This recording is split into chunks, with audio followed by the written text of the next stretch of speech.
So, hello, we have got a very exciting guest for you guys today. If you'd like to introduce our guest. Absolutely. We're speaking with Mark Bowden, who's a renowned expert in body language and human behavior. And we're just so excited to have him here because, hi, Mark, is it either the most or one of the most watched TED Talks on human body language? Almost 3 million views at this moment in time. It's incredible. And you've done some incredible work with world leaders, people delivering speeches and in politics and all these very kind of high caliber areas of such an important area of life that affects every single person. So we're thrilled to have you here and we really appreciate your time. Thank you.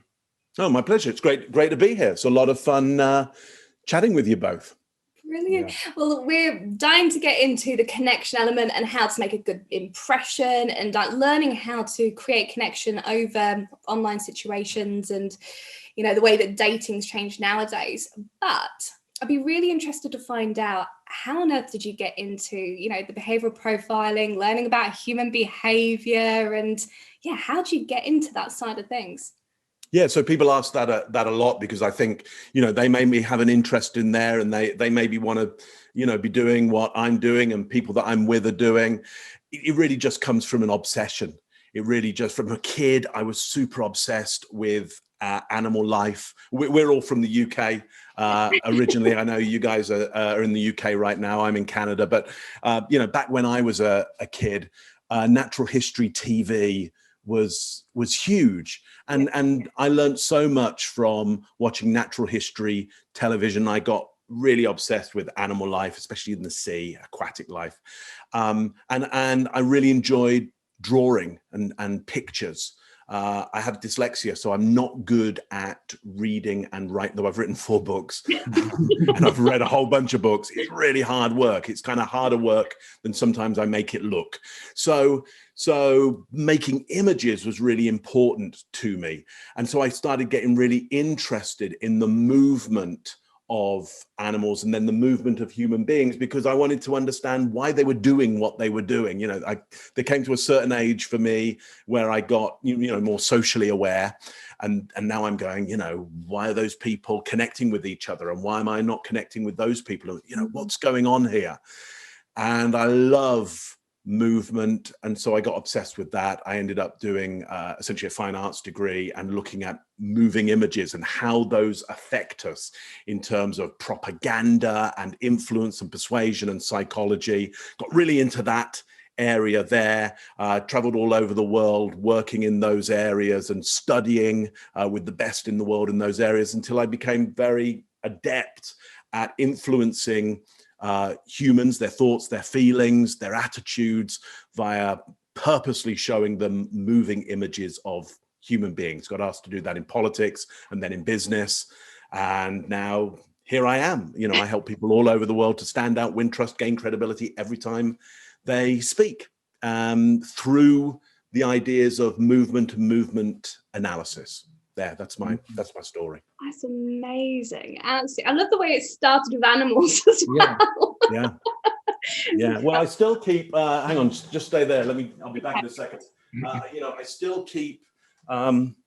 These little glass fish here just to remind me of how this nice lalique fish, just to remind me how these things kind of start, that you start off as a kid kind of getting interested in stuff, and then luckily enough Desmond Morris came along with man watching. It's now called people watching, but that was a really important book. I was heavily into obviously Charles Darwin and evolution, and Charles Darwin was one of the first people to be writing about facial expression and what bodies were doing across the world as he traveled around, one of the first kind of international travelers. So all of that natural history area has really influenced the way I think and feel about body language and human behavior. That's amazing. What I'm really fascinated about is how it's not just an intellectual skill. It's not just cool, I can analyze all of these things happening out there. You seem to have gone very much into the hands-on, how can I use this? How can this be practically applied in real life to get real life results with actual human beings. Yeah, I mean, that's out of necessity more than anything else. I mean, I do love the practical thing. I do like getting my hands in there and making stuff. Like, I like to make stuff. And so now I would say kind of I make people do things. Either by the work that I've done with somebody else that influences and persuades them to do things, or I say to them, hey, you got to move like this, or you got to say this, and that will get you the result that you want. So I move people and I make them do things, and it has to be practical. The other thing is like, nobody really pays you unless it's really practical. Nobody will give you any money unless it makes a significant change in the world, and a change to something really important. And I guess that's why we're here today is that what you're helping with people with is how they change their behaviors and the way they're thinking in order to get a really important result, which is a really good human relationship, one that may well last them a lifetime in many cases. How do you do the right things to potentially get that right result in something which is potentially absolutely critical to many people on the planet? So it has to be practical. Love that.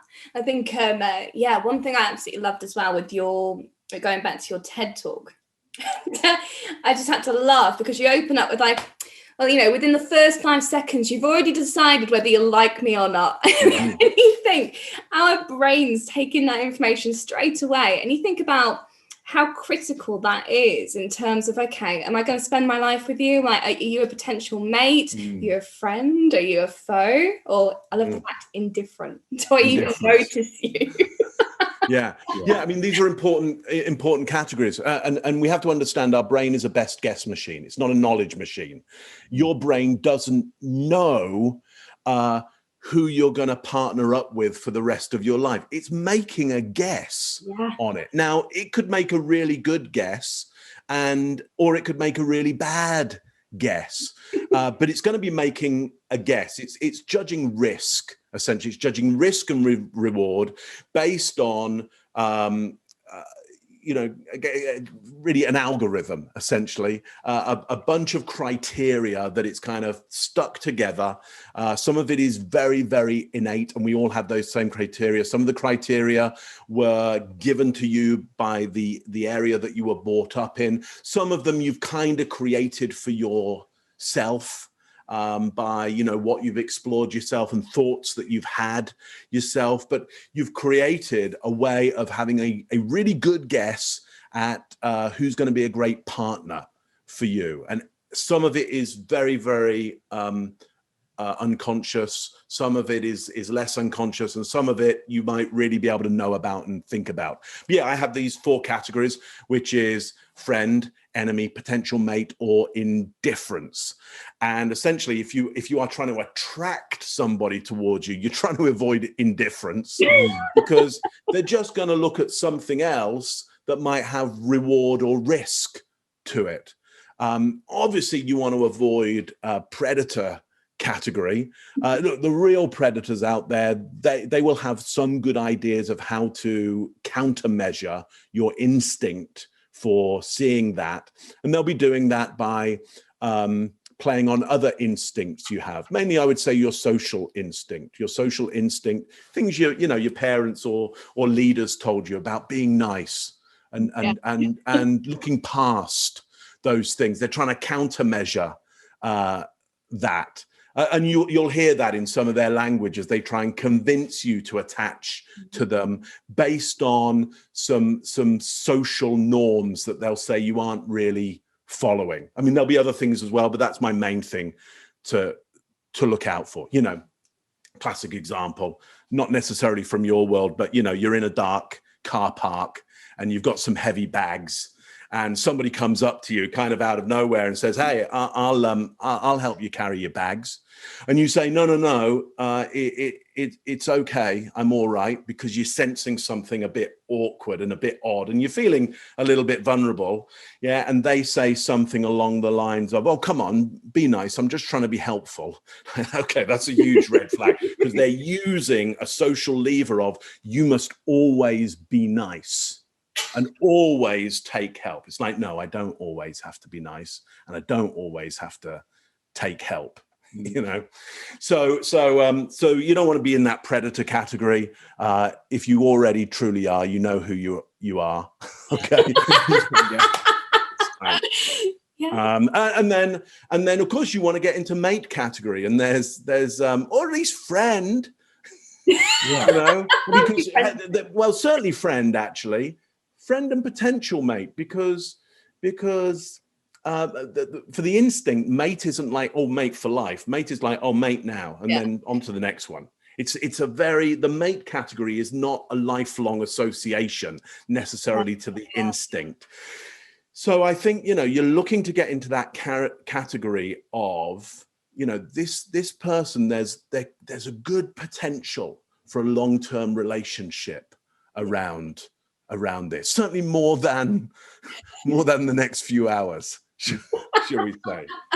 Anyway, I hope that makes sense to you both. Yeah, it totally does. I think, you know, looking for that friend makes a lot of sense, because when you're thinking about looking at potential mate, you're looking at someone who's basically influxed you with a load of chemicals, loads of hormones, and it's short term. Yeah, absolutely. Yeah, I mean, so not only is there the chemical transmission that goes on, so there'll be things like you're able to detect their immune system via scent. So your instinct is able to detect if they have a different immune system from you, and therefore, if you're to mate, the offspring would stand a higher statistical chance of having a better immune system because it would be immune to more things. You know, so yeah, so there's that. We're looking at facial features. You're actually looking, are the features similar enough that you are of like kind, but not so similar that you'd actually be family. Yeah. Okay. So there's that going on. So you're looking for some certain likeness, and you're looking for some certain differentiation, but ultimately this is genetics getting involved to going, what's our best chance of survival of offspring based on this particular match? Now that's kind of good and logical from a genetic point of view. At the same time, you have to, the idea is, if you're to you know, have a long-term relationship, there's more to it than can you reproduce in an optimal way. It's like, you got to live together, or at least you got to live apart and be able to get together now and again, and it be really, you know, good and worthwhile and useful and emotionally good for everybody. So you got to be thinking further than your instinct. Yeah, and the pickup artist industry is very much built around, how can we hack into that little mental box? How can I quickly get categorized as mating potential for long enough to mate, and then maybe figure it out after that point? So I mean, from what I've read of it, and I have read some of it, because some of it on an instinctual level is really quite incredible. Like some really good ideas and routines and technology around that. So it can't be dismissed. You got to look at it quite carefully, because it can be quite powerful. But the things that it's playing on are some of the social elements, risks and reward, differentiation, you know, speciality, you know, things that make the instinct go, what on earth is that? What's that over there? And why can't I get hold of that? That's different from all the rest. And how come that's scarce at the moment? So it's doing all kinds of things with the algorithms in our head that will cause the brain to try and predict that individual is of high value, essentially. Now, then once all of that stops, you might realize the individual on other elements was of low value, or it was just a mask for a certain period of time. Now, having said that, even if you're not in that game, and you do have a great relationship which starts off really well and seems to be based on nobody putting on behaviors and putting on a mask, and don't kid yourself, because instinctually we are designed when we first meet to mirror each other, kind of check out. Is this going to be compatible or not? And so we have in relationships what I would call the infatuation period, which is everybody's getting on super well. It's like, this is great. Like, he likes ice cream, I like ice cream, she loves the cinema, I love the cinema. No, you're just pretending. You're just pretending to get it. And then after a while, it's like, wow, I think I'm in a relationship with a complete alien. Like, it turns out they didn't really like ice cream.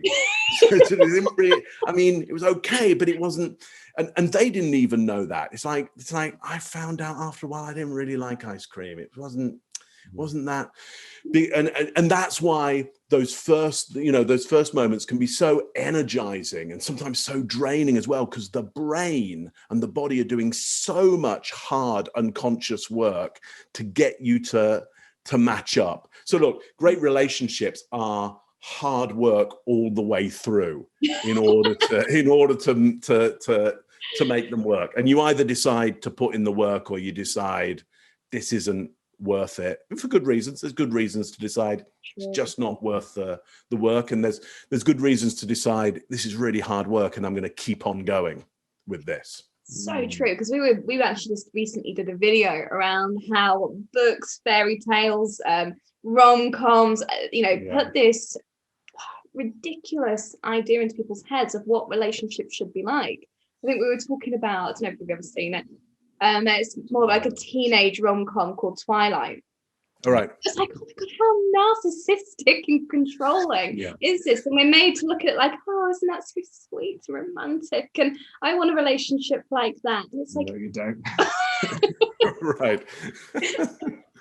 Right. Yes. So sometimes the media that we watch or the stories that we hear, they will lessen risk in certain areas and the work, and they'll heighten risk in certain areas and the work. So I'm thinking about Twilight. I've never seen Twilight, but I understand that there are vampires involved. Yes. Yeah. So isn't that like heightened risk in an area that isn't actually true? I mean, to my understanding, there aren't actual, blood-sucking vampires. I know we could make some people analogous, but ultimately that's a risk in relationships that is not actually true. But this story about relationships places that risk there to kind of distract us from the real risks. Because as a teenager or a young adult, do we really want to understand the real risks and work of relationships? Maybe not. So let's just create a risk that isn't really there so we can get involved in that. Now, we could say, hey, we're still helping people understand the risks. We've just displaced the risks into a psychological area of fantasy we call vampires. And that's why, if you sit down with an analyst and start talking about vampire dreams that you have, an analyst will go, okay, I don't think this is an actual vampire risk that you're talking about. This is a sublimation of an actual risk that you think is actually there in your life. And you've just, sublimated or displaced it into a fantasy world. My guess is that's what Twilight does, though I've not watched it. That is interesting. I don't recommend it. All right, okay. There's part of research, apparently, it's what we called it. Something like that, yeah. To speak to your point before about this initial infatuation window where it's like, right, we're addicted to each other. Let's see what we can do.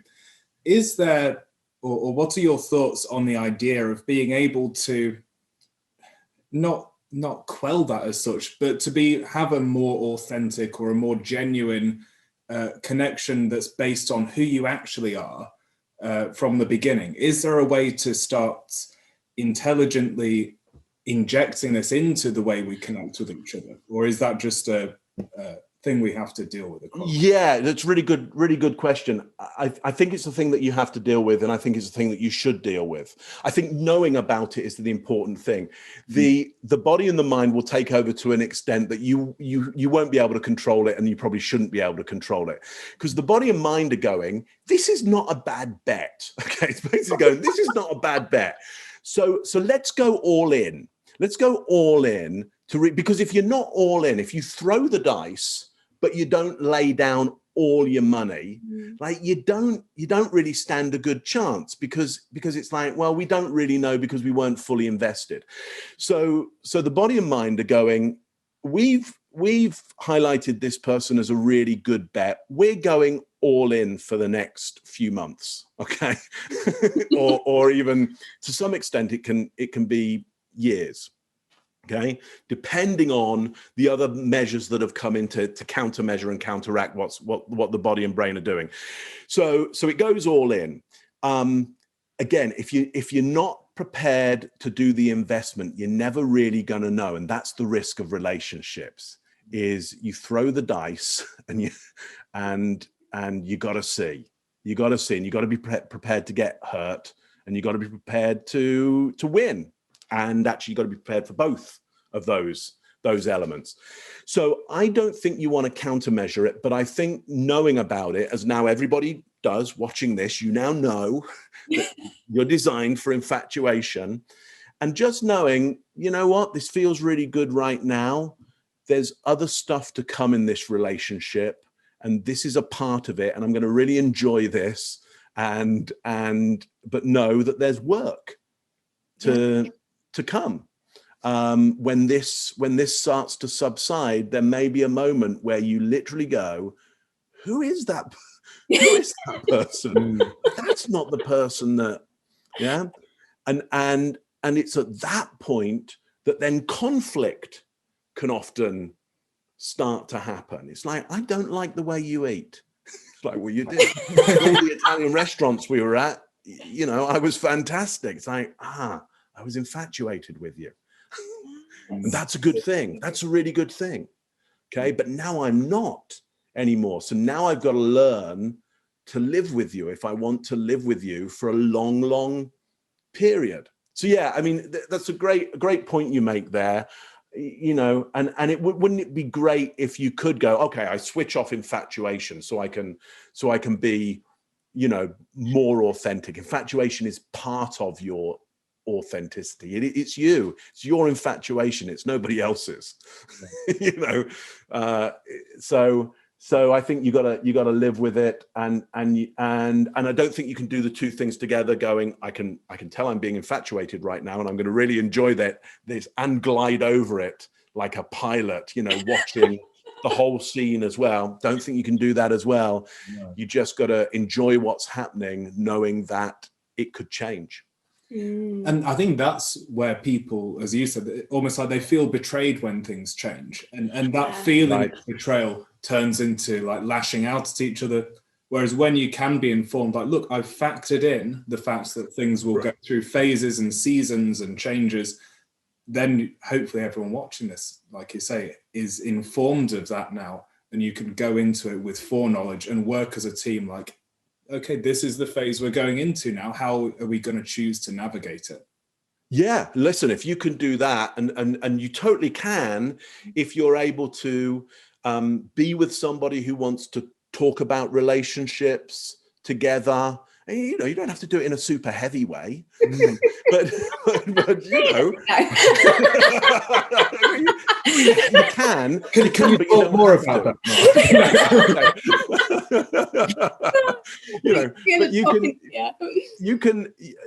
you can make it light, or you can mention it, or you can it doesn't have to be super heavy. Look, you can go and sit with another individual or another couple of individuals and talk about it, or you can, who are professional at that. That's okay as well. You can go and talk with friends about it. That's all good. I think the issue is going to be keeping it, if it's about a relationship, is keeping it totally to yourself. And of course, yes, listen, there are some things about relationships that you can keep totally to yourself. You are an individual, and you're an individual part of a relationship, and they are an individual, they're part of a relationship as well. And so it's quite complex. Like, you won't know everything. You got to know that as well. It's like, you are not a mind reader. No. They are not a mind reader. Sometimes it feels like you are. You're not. You do not know what's going on in their head. They will lie to you. They're not telling you everything. That's okay. Listen, lying is one of our most important social skills, as is telling the truth. Okay. And it's just knowing when to do it. to keep people. Does my ass look big in this? Right, exactly. Yeah. If your partner says, well, yes, it does, and not because of the clothing, it's because of the size of your backside. And I don't think that's ever going to change for you, because I don't think you have the willpower to ever really do anything about that. Like, how helpful is that? Yeah. You said you wanted me to be honest. I lied, yeah. Right, okay. So it's not, so it's like, what is socially helpful to the relationship? If the relationship is important to you, it's thinking about what's the helpful thing to do right now, not necessarily the brutally honest thing to do now. And again, when you're in a situation where, you're starting to feel like you've hooked yourself up with an utter alien, and so now you're feeling those things, like you're saying, like, almost conned, or certainly trapped, maybe. And so when you're conned and trapped, or certainly you're confused, it's like, who is this? I'm now totally confused. What are you going to do? Fight or flight. You're going to get triggered into fight or flight, like you are a trapped tiger, or there is an alien in the room that wants to kill you. You're gonna start doing what, so you can lash out with truth, and then you might afterwards say, look, you told me to be honest, so I was just being honest. It's like, yeah, you're probably not being honest about what you were trying to do there, which is you were trying to hurt somebody, because you're in fight and flight.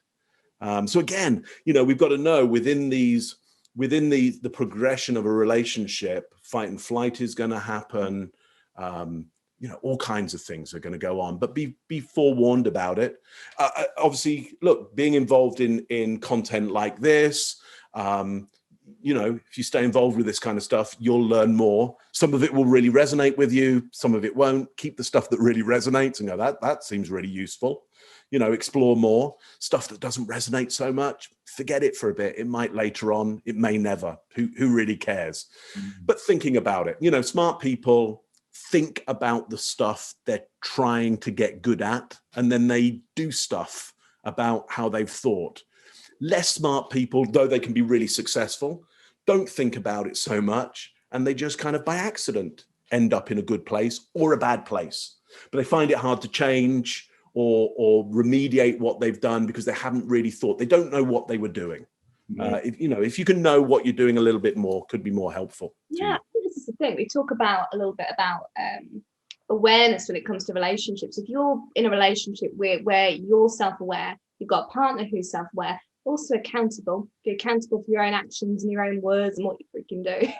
Right. And also when you're actually conscious, like, when you're actually making decisions or saying things with the with consciousness, knowing that that's what you're doing, or knowing that you need to change. I think it's easier then to be in a healthier relationship, because it is that collaboration element, isn't it? It's like you said, it's totally sunshine, rainbows, unicorns all the freaking time. It's gonna have its ups and downs, like we do as humans. We all have our ups and downs. Your relationship does as well. Yeah, I mean, I like what you're saying about seasons there, because the great thing about seasons is they're relatively predictable. So I'm in Canada. Like, it snows every winter, and it snows a hell of a lot, and it gets cold. Exactly when it's going to get cold and snow a massive amount, well, there's a window, but it's always in the window. Like, it's never outside of the window. For snow, it's a big window here in Canada, but it always does it, and does a lot. You should never be surprised. You should never walk out in northern Canada and go, it's winter and it snowed. I am thoroughly disappointed. Like, obviously we knew it was coming. Doesn't make it any less cold, but it shouldn't really surprise you around that. And the thing about seasons is they disappear and they come again, and they disappear again. My dad's a big gardener, and anything that was going wrong with the allotment or the garden, he would be like, well, it's always next year. And that's the thing. Like, the opportunities come again. Essentially, it's never ended. It cycles round, and the opportunities come again. Yeah. So, out of interest, if we go back to sort of the dating and like doing the online sort of things, what's the best way for people to even make that great first impression? So we obviously know that the infatuation is going to start. Yeah. How can we actually I don't know, hedge our bets a bit when we actually meet someone, especially if you haven't dated online before or met people online before? Yeah. So, for complete transparency, I've been out of the dating game for a long, long time now. So I'm not going to speak to this from any, modern understanding of how I would do this today in my experience. But I will speak from some understanding of how humans function and how I intervene in the functioning of that. And I hope that people might see an application to the world that they're looking at the moment.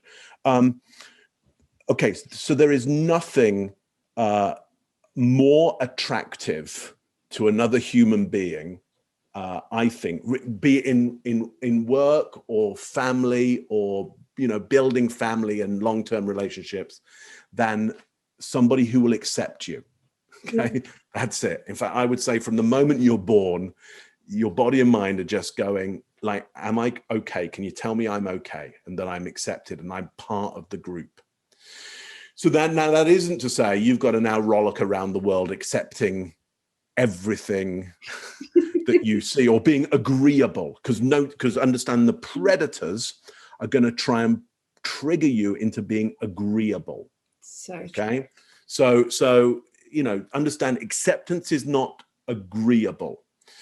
But acceptance kind of says, I'm open to hearing about this. I'm curious about it. I don't know whether I'm going to agree with it, but I'm not shutting it down until I have some kind of understanding of what this is and where this is coming. I'm going to accept, what's coming at me until I think I have an idea of what it is. And then I might accept it some more, or I may go, I think I get what's happening here. And it's, I can't tolerate that. It's not right for me. So that's the end of it for me. Or I'm not going to tolerate this. You just need to know that this can continue, but this thing I don't tolerate, but I still accept it. I'm not going, hey, you gotta stop that. It's unacceptable. Like I can go, it's intolerable to me, and I don't know what you're going to do about that, because it's intolerable to me, and here's what happens when something is intolerable to me. So I don't know if you want to do anything about that. I'm just telling you, but I can't make you do anything. I can coerce you. I can give you punishment. I say, if you don't stop that, I will do X. Or if you don't stop that, I will take away this resource for you. That's coercion. And it's not that in relationships, and quite good relationships, there isn't a level of coercion that can often go on. There's nothing wrong with coercion. It's just, if that's your only tool, then you don't have a good tool chest for relationships. You got to get some more tools. Acceptance is a good way to do it. So my thought to you is how do you show up? How do you show up in front of people, being it a still image or a real life human being in front of you live right now? I mean, recorded for anybody else watching, but we're all live together right now. How do you show up with that sense of acceptance? Well, I'm doing lots of open body language. You'll see it all the time. I constantly give you indicators in my gestures and my body mass of acceptance. Hopefully you'll see it in my face. Like, even when you're saying stuff and I don't know what you're going to say, you'll see my head nodding up and down. You'll see me smiling gently. You'll see me indicating to you that I accept what you're saying. Sometimes it may look like agreement to you. That's on you. So because you may need to ask me, Mark, it feels like you're agreeing with me. Are you agreeing or not? And I might say, no, I don't agree with what you're saying. I'm just being really accepting because I want to understand more. And I really want us to get on right now, because I think there's some opportunity for us here. And I'd rather do acceptance right now to really understand what's going on. And then further down the line go, I really understand you right now. This is off. So I hope that makes sense to you and gives you something kind of practical to think about. Give me some feedback on that. So like being welcoming to the information a person can present and say, hey, give me more, show me more, so that then you created a framework where someone feels safe to open up and show you their true colors, as it were, as much as they can. And then you can make an informed decision rather than a snap decision. Yeah. And just to follow on from that before you say your bit there, Lily, by you doing that, they're more likely to mirror you because it's good behavior. Like most people like being accepted, and the unconscious will go, that's really good. I quite like this. Okay, I'm going to mirror that. So, and your unconscious mind forgets that completely, and it goes, oh, look, I'm getting accepted here. And you'll open up more. And quite honest, if you do really strong accepting behaviors and they're doing unaccepting behaviors, very quickly you'll be able to go, yeah, this isn't going to work. Yeah, this is not going to work because look, I'm being really accepting right now. If that person isn't mirroring that, either they're not in this for the same, like we're in a whole different game here, or they're a personality type that is going to find that for whatever reason, nothing wrong with it, but they're going to find it very hard to accept anything, especially me, because like this is low, this is a first meeting and they're not doing accepting behaviors like in a first meeting when they should be trying to get something going here. Like, what's the risk? Like, what's the risk of doing some accepting behaviors for a bit and then going, yeah, this is not going to work? So you may as well put in the effort, but they're not doing it then. It's like, okay, maybe they haven't got the energy for this. Anyway, sorry, Lily, I kind of cut you off there. Love that. I really love that. I love the fact that it's about the acceptance. I think there's another element of like being understood. That person's got a chance to actually say, okay, well, this person actually understands me. So when you've got someone who understands you and rejects you from that point where they understand you, it feels easier. So it's like, okay, well, at least they understand, rather than going, oh, hang on. I've got this to share as well. That's not everything. Right. And yeah, I think you're right. It gives people the best opportunity to make a more informed decision, which means that they can probably more consciously know why they're accepting or rejecting. Because I mean, that's the horror of this whole piece, isn't it? Is acceptance and rejection. Because as I said, my theory would be is that from an infant stage, we're just looking up and going, accept me, do not reject me, because it's life or death for that child, acceptance and rejection. So I think we carry that on for very good reasons, because having great relationships is life or death. For people. I mean, it's very hard. Think about it, both of you, and everybody watching, right now. If you were to lose those key relationships in your life, how long would you last? Like, how long would? And I know many of you might go, well, I wouldn't die. Yeah, you get depressed if I take away all your relationships that mean anything, you'll get depressed really fast. Unless you're for want of a better word, a sociopath. Like, society doesn't matter to you. You feel that you live outside of it. The rules don't apply to you. You don't need anybody else. Even a psychopath is looking to create, on purpose, strong feeling relationships in order to support them. Yeah, it's a resource. It's a resource. Yeah. We all have some of that tendency. There's a spectrum there, and we all have some of that tendency in us. Yeah. One thing I did love what you said as well is about the difference between being accepted, and being agreeable. Yes. Oh my gosh, I think that was just perfect. That's such a lovely, clean definition. Right. I think it does happen in men. I think it happens more in women, where you want to please, you want to be the more feminine one. I mean, I've heard so many dating coaches going, "Oh, be more in your feminine, you'll attract the right man," and and you know how that kind of goes back. But it's like it's being able to, be accepted for you and your beliefs and what you say and those side of things, rather than going, well, okay, I'll just do what you do, or I'll just so I think you're right. I you know, if you're listening to dating stuff out there and they're giving you that advice of be agreeable, I think that's cultural advice. I don't think that's advice around the nature of human beings. I think that's the nature of many cultures right now and throughout history, whereby the female must be agreeable for all kinds of reasons, you know, right or wrong. I'm not going to make judgments around. I mean, I have judgments around that. You're going to make your own judgments around that. But agreeability has become culturally important. I think to the human mind, at its fundamental level, it's about acceptance. So that doesn't mean that, you know, that either of you or anybody out there needs to be agreeable, but you do need to indicate and communicate your acceptance of what's going on. Then you could communicate your disagreeability to it.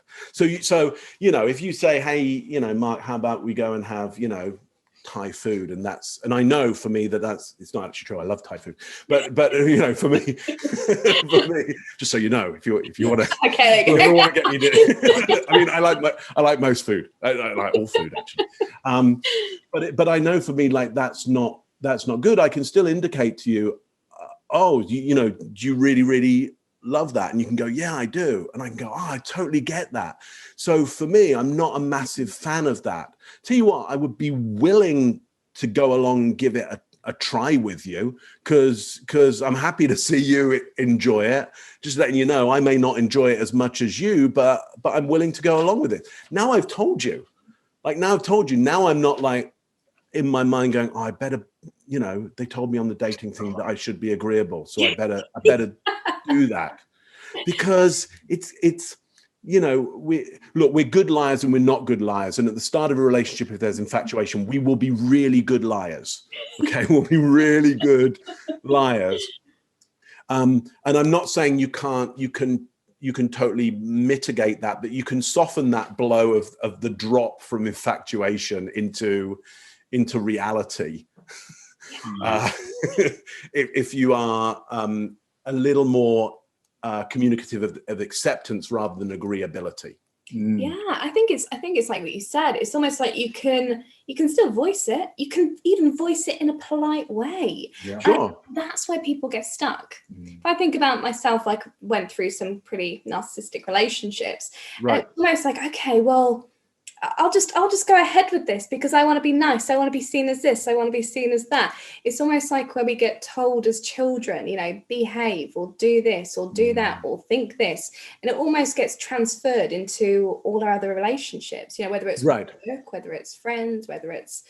So I love the fact that it's almost like, look, you can be accepted and you can voice things and you can voice them in a nice way. It doesn't have to be, no, I'm not doing that.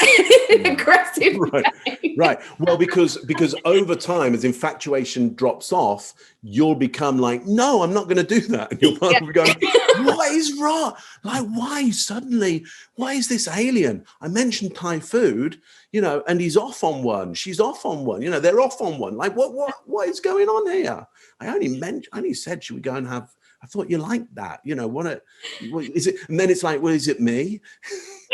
Like, well, yeah, it's kind of both of us. And that we weren't kind of, you know, accepting of what we like and what we don't like and communicative of that. Now it's hard to do because, again, there are some social norms about being nice, and so politeness is about social norms. You know, the version of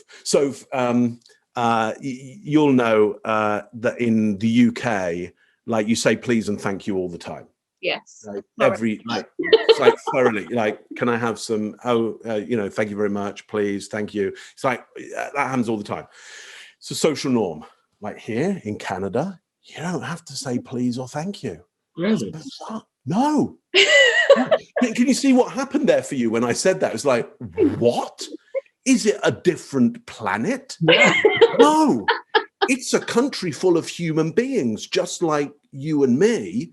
It's just a different social norm, and it's completely alien. Here's another one. When you cross the, and I have to get this right because I'm dyslexic and I don't do left and right very well. But if you, right-hand turns in a vehicle, you can do at any time. So you can turn the corner even on a zebra crossing. Okay. Oh, okay. Yeah. So do you see what I'm saying? So notice how when you're in a world where that happens, as somebody from the UK, where you have to stop on that, well, for you it would be a left-hand turn.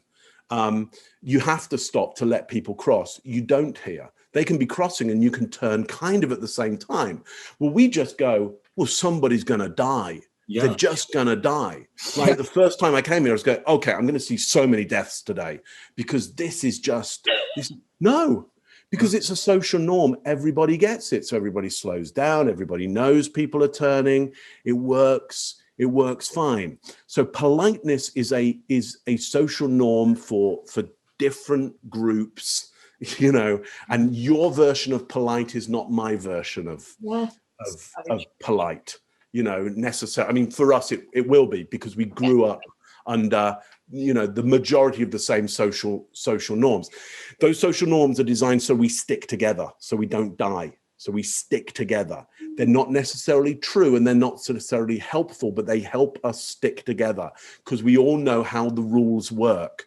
The rules may not apply anymore. They may not be useful. You can probably think of all kinds of social groups or even religions where you go, why that rule? Like there's refrigeration. Like why would that, you're not desert nomads anymore. Like why would you still have that? Because the rules help people know they're part of that group.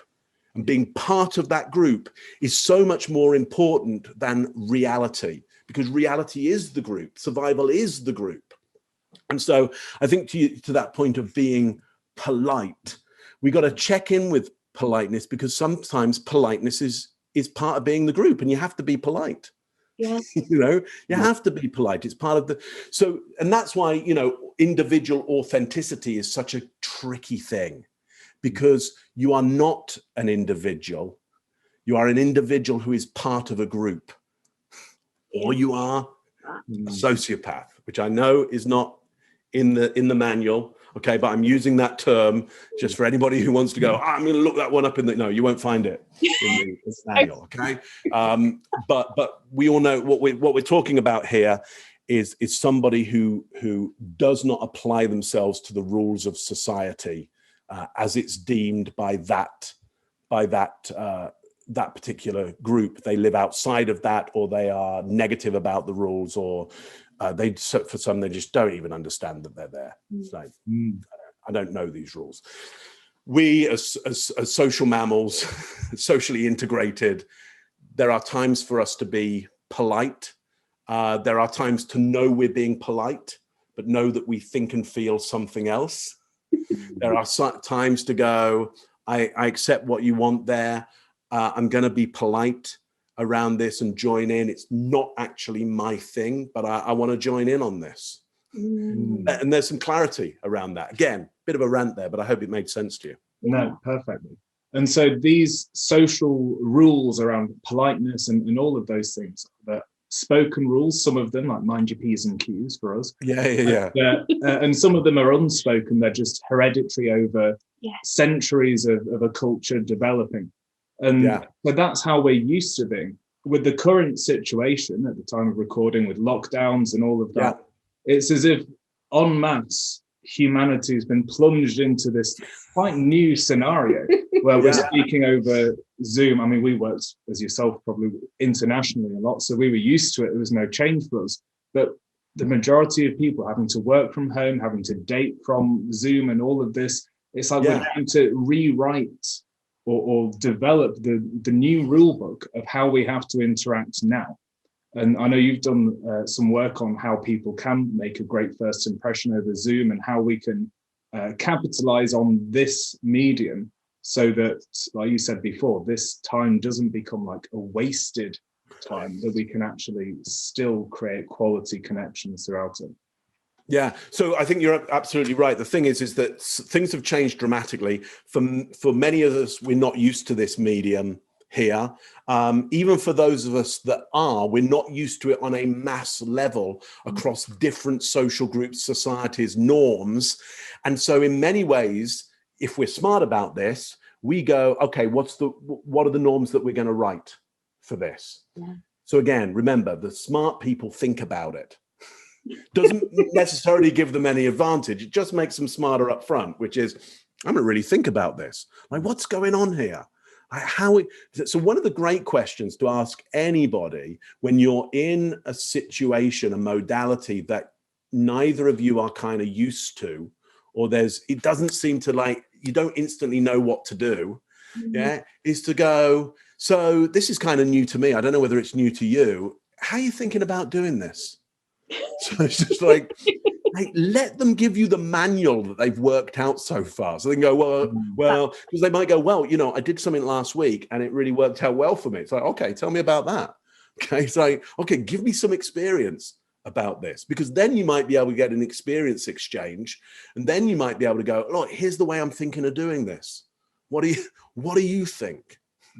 Okay, they may say something. They're like, okay, here's the rule I'm making up, and you might go to yourself, okay, that feels really odd to me, but you might still want to accept it, and I'll go, okay, I'm willing to give that a try. Got to tell you, it feels really odd to me, but I'm willing to give it a try, because I'm a bit at sea around this. So I'm willing to give it a go. Let's give that one a go then. Yeah. So again, not necessarily agreeability, acceptance, trying to work out what is the manual. Anyway, let me give you some things that I've realized that work really well through this modality. Okay. Seeing more works really well. This is a visual medium, and therefore we want to see as much as possible. How do our eyes work? Light. If you're not lit, forget it.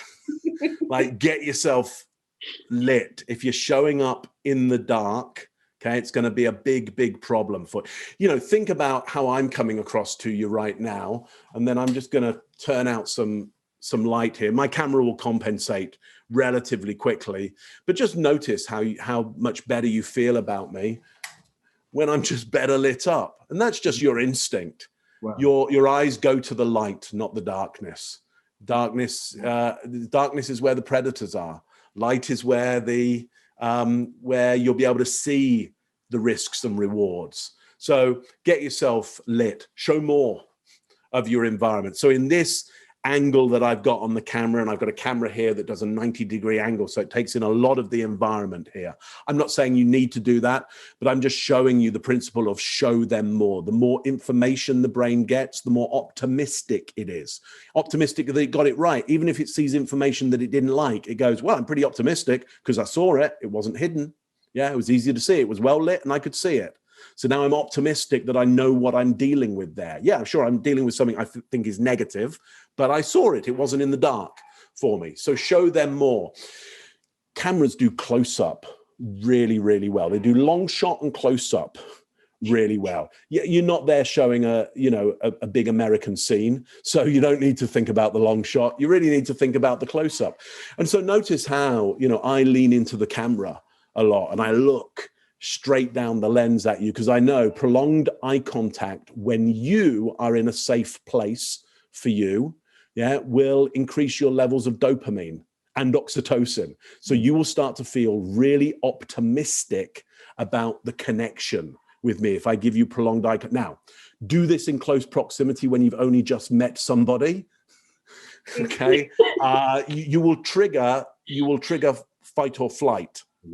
On the whole, or you'll trigger infatuation, really. But to get close to them quick, okay, that is some of the work of the pickup manuals of how you maneuver in fast. Okay, I'm not going to tell you any. I mean, I use those in sales a great deal. How you can use some kind of what I'd call collateral. In a live meeting, something to focus somebody's attention on so they don't notice that you sat right down beside them. and triggered their brain into the proximity effect to build connection to them. Because if I move in and I've got strong eye contact with them and sit down next to them, it's gonna trigger fight or flight with them. Male or female, doesn't matter. Yeah, they're gonna go fight or flight.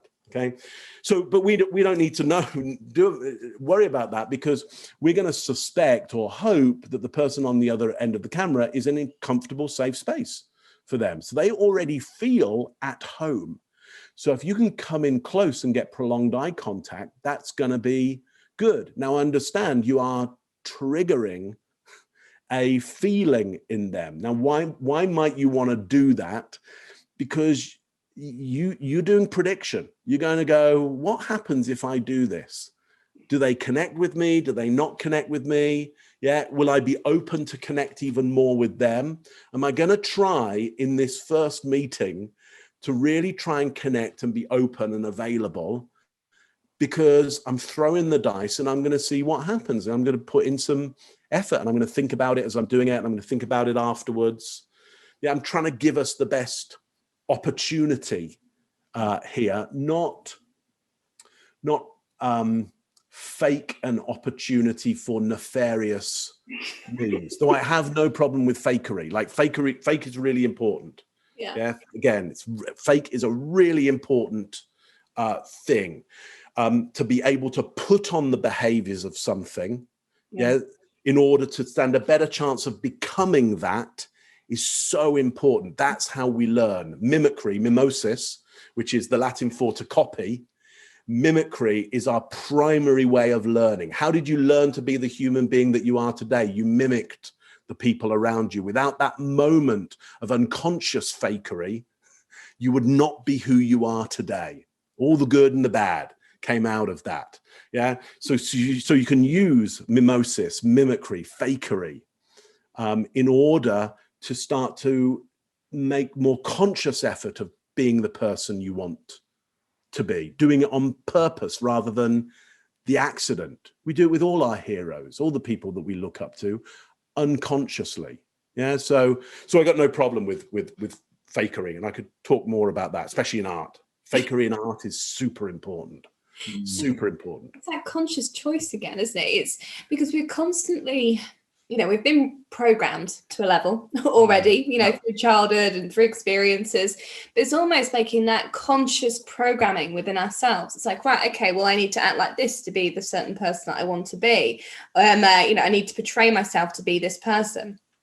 And I think it's like almost making that just like conscious choice. It might not be real, it might not be authentic, but it's the intention behind it. I think that's the important bit.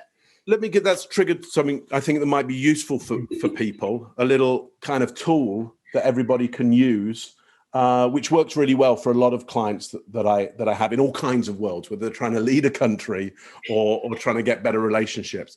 And it's about choosing who you want to show up as in a certain situation. Now, it's always you. Okay. So let's, if I may, let's just talk a little bit about how personality works. Okay. There's a lot of ideas out there around personality as a set thing. You never change. You were born with it. I think most, let's just say not everybody agrees with that idea. I certainly don't. Okay. Yeah.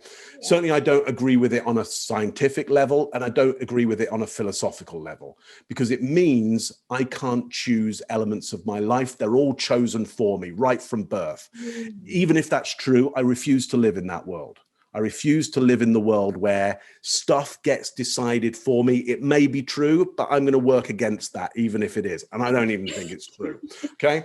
So our personality is a bunch of facets. It's like a diamond. It's a bunch of faces.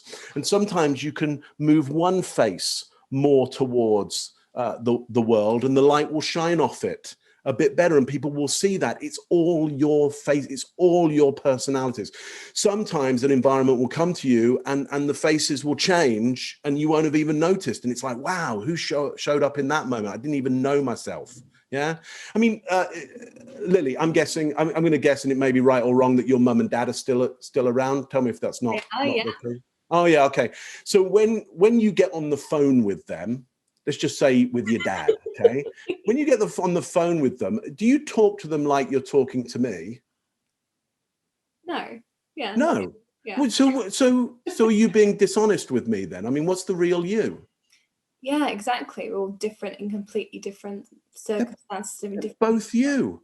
Yeah. So they're both you. But I would hear you on the phone with your dad and be going, who the hell's that? Why is she being like that?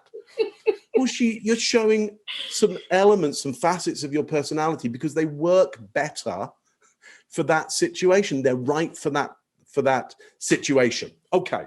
So, but they're both you. And so I can't go, oh, I think Lily's being inauthentic with me because I heard her on the phone with her dad. It was like a different voice. Of course, it's a different voice. Of course, like that facet brings out different tonalities, different words, even. Okay, so we're going to make a little chart. Okay, oh yeah, you can see that. Yeah. And we're going to put this, not that. Okay, this, not that. Okay. Yeah. Yeah. Okay, and you know, in your current relationship right now, Lily, you know, when you're to make it really work, yeah, to make it really work, yeah. How do you want to be? What do you think a way you can be, yeah, that will most likely make it work? It's a good gamble, yeah. Yeah. Give me a word. Give me something that comes to mind. Anything. I was gonna say, yeah, being open. Lovely. Yeah. Lovely. Love it. Listen, when you're making this list, you don't have to be good at it. You just have to come up with things because the list can develop. Okay. The first thing is you start open. What's the not that? What's not being open? I was gonna say closed off or defensive. Defensive. I like defensive because it's a little more clear than closed. Defensive. Okay. So you know, look, we could just keep on making this list. Yeah. Okay. And you would come up with a list of this, not that. And then when you're going into a tricky situation, you know, you just look at the list and you go, oh yeah, I want to be open, not defensive here. Okay. Now my guess is you know how to be open and you know how to be defensive. Like you even know in your body, like you know when your body's starting to get defensive. You know the ideas that go over in your head when you're being defensive. You know the ideas that go on in your head when you're being open. So you can choose. Yeah, it can become your choice. Now I know playing it out might become difficult under circumstances, but before you go into the situation and go, hey, I've got to have an important conversation here, which is important to my relationship. I'm going to try and be, you know, I'm going to be open, not defensive. And I know what I do when I'm open. Like I know how to sit when I'm open. Yeah, I know the room in the house that I might be more open in. So why don't I just go, okay, can we go and talk about it there? Okay. Yeah. So if you make now, anybody who's in that dating area, when you get in online like this, you can have the list and you can say, okay, I'm going to be open, not defensive. I'm going to be this, not that. You can have the list up there in front of you to help you out. Like stick it up there. So it's like every time I want to be this, not that. That's the important thing. I want to be this, not that. It's choosing who you show up at. The defensive you, Lily, it's you. That's you. The open you, it's you. Not. I mean. Yeah. So even you know the tonality of the voice as well. You just showed it to me. Yeah. So you know what happens in your voice. You've never seen that side of me before, have you? Some trauma bubble up. Okay. So in order to make this relationship work, whenever you hear that voice, because it had an effect on you, it's like, oh, I hear that. Huh? In order to make this relationship work, how do you want to be? Like, how do you think you should be when you hear that voice? Give me some ideas on that. Give me a word. When I hear that voice, it would need to be strategic. No, I think empathetic. Perhaps. Lovely. What is the opposite of that, or the not that of empathetic? Self-righteous, I guess. Oh, I love that. I love that because it's It's like defensive. It's really kind of clear. Yeah. And what I loved about it is you wrinkled up your nose and did disgust. Yeah. So it's like before you came up with the word, so you know the feeling. Yeah. Like, it's I know this. I know, and you can. And my guess is you're already able to think, okay, here's the kind of things I do when I'm empathetic, and here's the kind of things I do when I'm self-righteous. Yeah. Okay, and now it can become a choice. I'm not saying it's not hard to execute that under stress and pressure. Okay, under fight and flight, you can't even read the list. Yeah. Okay, but you're thinking about it, and that's going to make you smarter than most other people who are being empathetic by accident or self-righteous by accident. Mm-hmm. And I know there'd be people out there going, well, no, it's not an accident, it's authenticity. Nonsense. Yeah. Total nonsense. That's total nonsense. Yeah. Both of those things, like, well, I'm being, when I was being self-righteous, when I was being empathetic, it's because, if I am an empathetic person, I will authentically become empathetic.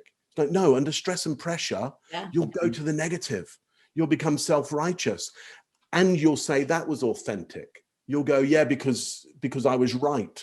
Yeah, you were right or wrong. I don't know, but it felt good for you. And that's what authenticity tends to be around, is like, feels good to me. Felt good to me to be nasty. Felt good to me to be nice in that situation. Felt good for me to be nasty in that situation. Anyway, I hope that's like a useful, if I was going to give you, I hope people can see that, but it's just a very simple chart. Fill one of those out, get it on a nice, like, you can even almost usually kind of fit it on a little Post-it note and stick it up on your computer monitor there and have that in front of you. Why not? Yeah. Why not give yourself all the help you can of trying to make the best of these moments? Because to an extent, this won't last for long, but but don't miss the opportunity of what this can give you, which is to meet a lot of people and take a lot of gambles, in a really good, enter the casino, being able to, for want of a better metaphor, play the game really well, because the outcome of that can be something that could last a lifetime for you. Really could. There's no reason why not. Sure. I just want to say a huge thank you. I mean, this has been brilliant. Absolutely brilliant. We've taken so much away ourselves. So I'm really watching through this again. Make notes. Before we tie up though, where can people find you? Where can if people are really interested in your work and learning more about body language, where can people find you? Yeah, look, the first thing I would tell people to do is get yourself Truth and Lies, what people are really thinking, by myself and Tracy Thompson, who is my life partner, my wife. We're married, we've got kids, we live in this house together. We've had a lot of years. And because the first whole section of this, the first third of this is on body language and romantic relationships. So, you should get a hold of this and take a look at that. Get over to truthplain.com and you'll find me there, and really the corporate work that I do. If you love body language reading, deception detection, get over to the behavior panel. I know Scott's been on this show and Chase has been on this show. So get over and see us there. That's a lot of fun. But really, for everybody listening today, get that book. Yeah, you'd find it really useful. Yeah. Awesome. Amazing. Thank you so much. My pleasure. It's been great talking to you both. Thanks for having me around. It's been great to be back in the UK. Yeah. It's been good to have you here. Welcome back. Yeah.